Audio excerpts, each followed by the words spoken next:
Good morning children. आज हम class 5 lesson 3 unit 2 है और लेसन चैप्टर 3 है। आप लोग का चैप्टर का नाम है सेफ्टी एंड फर्स्ट एड। इसी के बारे में पढ़ेंगे।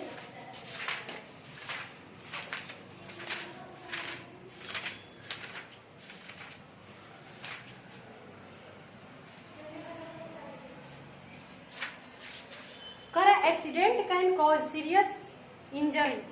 है कि जो है आजकल एक्सीडेंट दिन प्रतिदिन होते जा रहा है। और एक्सीडेंट का मतलब ये नहीं कि सिर्फ सड़क पे दुर्घटना हो रही है। घटना एक्सीडेंट स्कूल में, घर पे या फिर किसी भी तरह से एक्सीडेंट हो सकता है। एक्सीडेंट के बारे में ही हम लोग इस चैप्टर में पढ़ेंगे।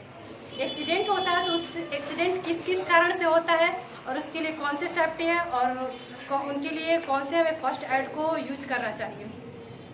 कह रहा है कि एक्सीडेंट जब हम घर पे रहते हैं तो उस वक्त भी हमारे साथ एक्सीडेंट हो जाता है।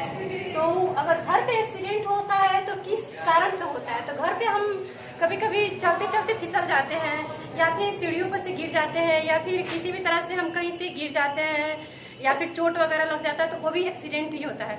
या फिर घर में आग सबसे बड़ा दुर्घटना का कारण होता है। गैस के लीकेज से, लाइट से या फिर किसी भी तरह से घर में आग लग जाती है। तो यही है आप लोग का topic, safety from fire.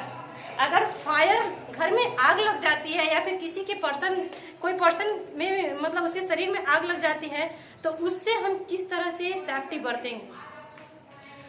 A fire can be caused because of different reasons some of which are listed below. कह रहा है कि जो फायर आग जो है विभिन्न कारणों से लग सकते हैं।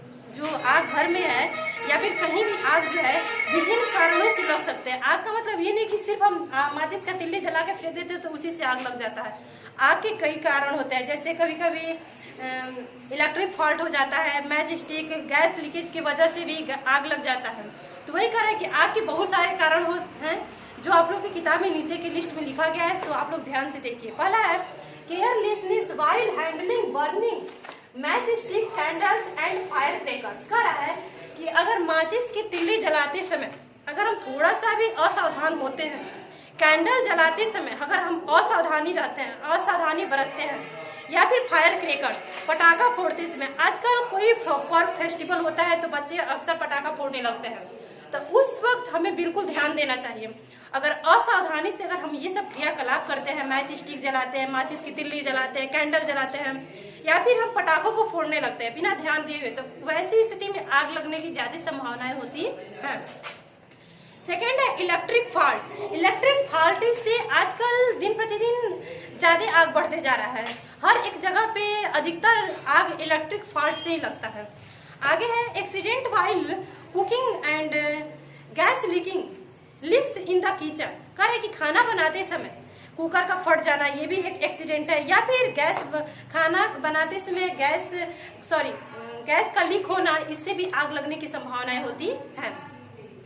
कह रहे कि आग से बचने के कुछ रूल्स नीचे दिए गए हैं, किस तरह से हम आग अगर लग जाता है तो उस वक्त हम उस पर रोकथाम कर सकते हैं। अगर कहीं घर में आग लग जाए, शॉर्ट सर्किट हो जाए या फिर किसी पर्सन के शरीर बॉडी में आग लग जाता है तो वैसी स्थिति में हम कौन से कारण करेंगे जिससे आग वहां पे बुझ सकता है।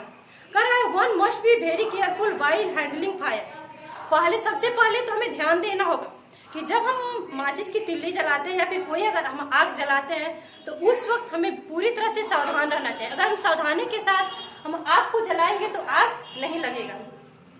सेकेंड है electrical appliances and wiring should be checked regularly for faults और break in the plastic covering of the wire.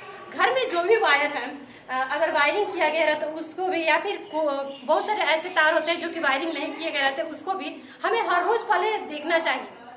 Regular हमें उनका ध्यान रखना चाहिए कि कहीं वो फॉल्ट तो नहीं हुए, कहीं उनमें कुछ खराबी तो नहीं हुई। अगर हम रेगुलर ध्यान देंगे तो उसमें आग लगने की संभावनाएं कम होगी। अगर हम उसका ध्यान न दें तो अगर कहीं अगर तार वगैरह कटा रहता है या फिर टूटा हुआ रहता है तो वहां से शॉर्ट सर्किट होने की संभावनाएं ज्यादा होती हैं। आगे है synthetic clothes such as nylon should not be worn while cooking और handling fire as synthetic clothes can catch fire easily. कह रहा है कि सिंथेटिक क्लोथेज सिंथेटिक क्लॉथ जैसे नायलॉन हो गया, रायोन हो गया, ये सब कपड़े जो है हमें खाना बनाते समय, किचन में रहते समय या आग के पास जाते समय या फिर पटाखा वगैरह फोड़ते समय हमें ये सब कपड़ों को नहीं पहनना चाहिए, क्योंकि हम जानते हैं कि जितने सारे सिंथेटिक कपड़े होते हैं ये सब आग को बहुत जल्दी पकड़ लेते हैं। इसलिए हमें जब हम आग के पास जाए या आग के नजदीक जाए या आग से जुड़े हुए कोई काम करने जाए तो उस वक्त हमें ये नायलॉन, रायोन या फिर कोई भी सिंथेटिक कपड़े पहनने नहीं चाहिए, क्योंकि ये आग को आसानी से पकड़ लेता है। चौथा पॉइंट है in case of gas leak, अगर घर में गैस लीक हो रहा है, अगर घर में गैस लीक हो रहा है, गैस लीक होने का मतलब अगर गैस लीक होने लगता है तो हर एक पर्सन को समझ में आ जाता है, क्योंकि उसका स्मेल इतना खराब होता है कि सबको समझ में आ जाता है कि गैस लीक हो रहा है। तो उस स्थिति में अगर घर में गैस लीक हो रहा है तो हमें खिड़की को, दरवाजे को खोल देना चाहिए और घर में हमें कोई भी चीज जलाना नहीं चाहिए, ना ही गैस, ना स्टोव, ना कोई कैंडल वगैरह, कुछ भी नहीं। यहाँ तक कि हमें इलेक्ट्रिक लाइट को भी ऑफ कर देना चाहिए, उसे भी हमें जलाना नहीं चाहिए। नहीं तो अगर गैस लीक कर रहा है, अगर उसके बजाय अगर हम कुछ घर में जलाने लगते हैं तो उस वक्त जो गैस के लीकेज होते हैं, गैस पूरे कमरे में फैल गया रहता है, उस वक्त वो आग को बहुत तेजी से पकड़ लेता है। तो वही कर अगर गैस लीक कर रहा है तो वैसी स्थिति में हमें कोई भी चीज जलाना नहीं चाहिए और बल्कि इलेक्ट्रिक जो स्विच है उन्हें भी तुरंत बंद कर देना चाहिए। कह रहा है fire can B put out by the following method. कह रहा है कि अगर आग किसी को पकड़ लेता है तो हमें कौन कौन सा मेथड अपनाना चाहिए। अगर आग घर में लग जाए, किसी पर्सन की बॉडी में लग जाए या फिर कोई भी चीज अगर आग से जलने लगे तो उस वक्त हमें कौन कौन सा मेथड अपना के उस आग पे कंट्रोल पा सकते हैं। पहला कह रहा है in case of major fire the nearest fire station should be inform. कह रहा है कि अगर कहीं आग लग रहा है तो हमें तुरंत फायर स्टेशन यानी कि जो जहां आग बुझाने वाले यंत्र हो उस जगह पे हमें तुरंत इन्फॉर्म कर देना चाहिए, ताकि वहां से फायर फाइटर आए और आग को तुरंत बुझा दे। Fire fighter normally put out fire with the help of water. Fire fighter जो होते हैं जी, अगर आग कहीं गैस वगैरह से लगता है या फिर कोई चीज मैजिक की तिल्ली वगैरह से लगता है तो उस वक्त जो फायर फाइटर होते हैं उस वक्त वो पानी का छिड़काव करके उस आग पे तुरंत काबू पा लेते हैं। Small fire can B put out using A special instrument called the fire extinguisher. कह रहा है कि अगर थोड़ा मोड़ा आग लगा रहता है, अगर थोड़ा बहुत आग लगा रहता है तो उस वक्त एक इंस्ट्रूमेंट आता है जो आग को बुझाने वाला यंत्र होता है, अग्निशामक यंत्र, उसका यूज करके फायर फाइटर क्या करते हैं उसको तुरंत बुझा देते हैं, आग पे कंट्रोल पा लेते हैं। Fire caused due to electrical fault in never put out using water. कह रहा है कि अगर इलेक्ट्रिकल फॉल्ट से आग लगता है, अगर बिजली के उपकरण से आग लगता है तो वैसी स्थिति में हमें वहां पे पानी का यूज नहीं करना चाहिए। अगर बिजली के उपकरण या बिजली से आग लगता है तो वहां पे हमें उस आग को बुझाने के लिए कभी भी पानी का यूज नहीं करना चाहिए, क्योंकि हम जानते हैं कि जो इलेक्ट्रिक होता है वो वाटर में बहुत हाईली, बहुत जल्दी से फ्लो करता है। Since electricity can flow through water, क्योंकि हम जानते हैं कि जो इलेक्ट्रिसिटी होता है, जो विद्युत होता है वो पानी में बहुत तेजी से फ्लो करता है। Such fire are put out using sand और द फायर एक्सटिंग्विशर। कह रहा है कि वैसे आग को जो कि इलेक्ट्रिक सर्किट से लगता है, शॉर्ट सर्किट से लगता है, तो वहां पे हमें या तो बालू से या फिर फायर एक्सटिंग्विशर अग्निशामक यंत्र का यूज करके उस आग को बुझाना चाहिए।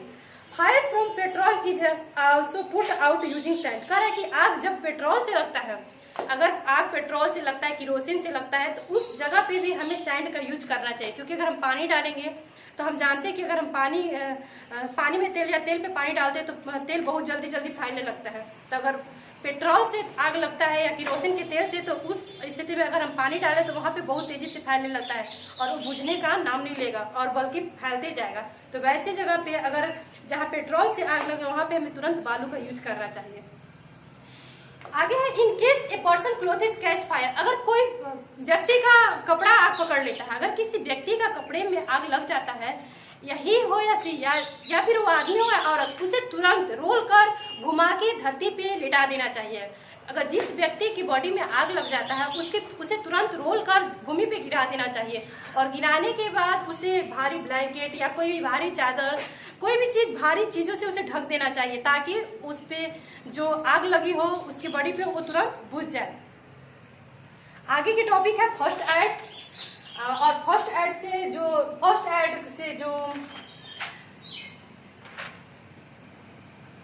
एड फॉर बर्न फ्रैक्चर, यानी कि फ्रैक्चर होता है, बर्न्स होता है या कीट पतंग काटते स्प्रेन होता है, तो उस वक्त हमें कौन सा फर्स्ट एड अपनाना चाहिए, वो सब हम नेक्स्ट वीडियो में पढ़ाएंगे।